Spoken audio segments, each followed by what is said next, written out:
Danielle McCaffery has been part of Girl Scouts since she was young. She passed her Girl Scout passion onto her daughter, Natalie, not only as a Girl Scout mom, but as an amazing volunteer and board member. Danielle has made a lasting impact in the lives of Girl Scouts throughout California's Central Coast. Thank you for your leadership. We are proud to present Danielle as one of our 2020 Women of Distinction. My name is Danielle McCaffery, and I have been a Girl Scout since I was 6 years old in Brownies.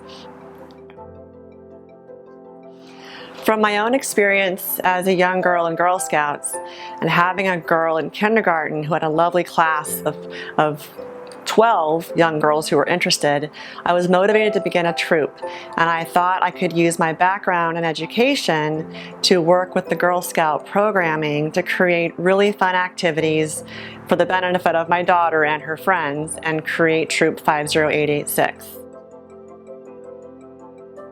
Some of the more memorable experiences when the girls were really young in Brownies and Daisies and then Brownies were the simplest activities that created the most joy. Things like I would have guest speakers come, so I had somebody who knew about bikes.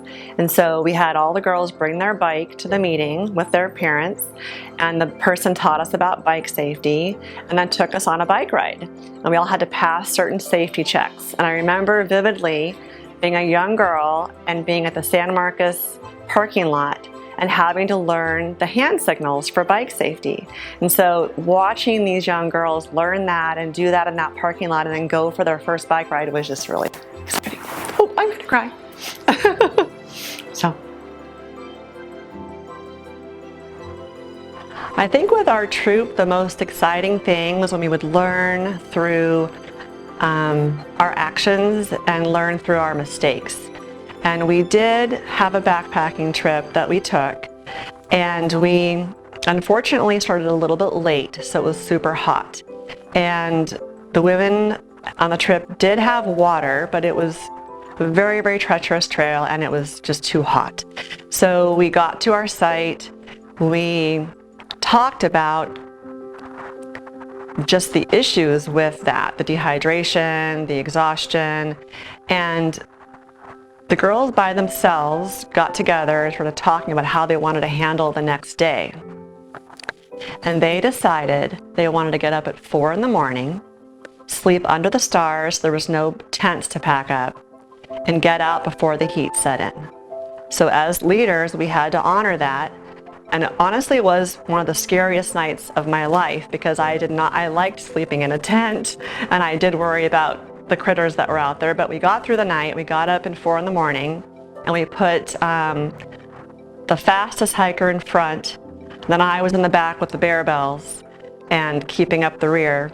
And the person in front later on did tell me that she saw the mountain lion at the river drinking its water, didn't tell anybody. We made a lot of noise, we sang songs, I rang those bells so loud. And I remember vividly getting to our cars at 6:30 in the morning, and we drove to Solvang and went to Paula's Pancake House and had the most grand morning, everybody giggling and so proud of themselves for making a decision to successfully hike out, not be totally exhausted.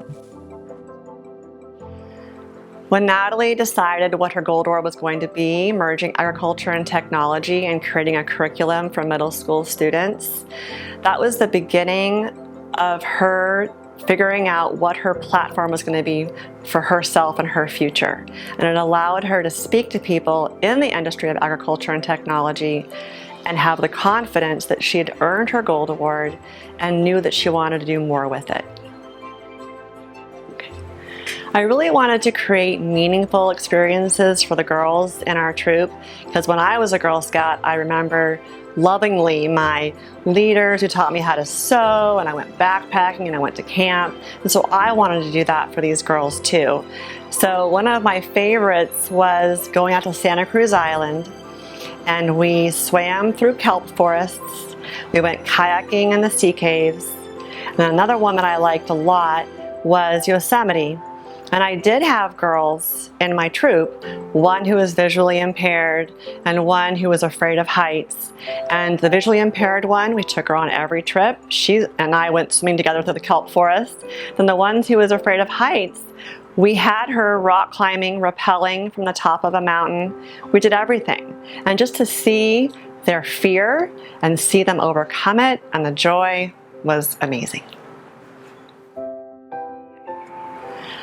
I think what compelled me to become a Girl Scout leader is the fact that I have a background in education, I love leadership, and I love operations. And so to me, it's about goal setting, setting timelines to achieve those goals. And I think one of the biggest gifts I gave my Girl Scouts was teaching them how to do that also.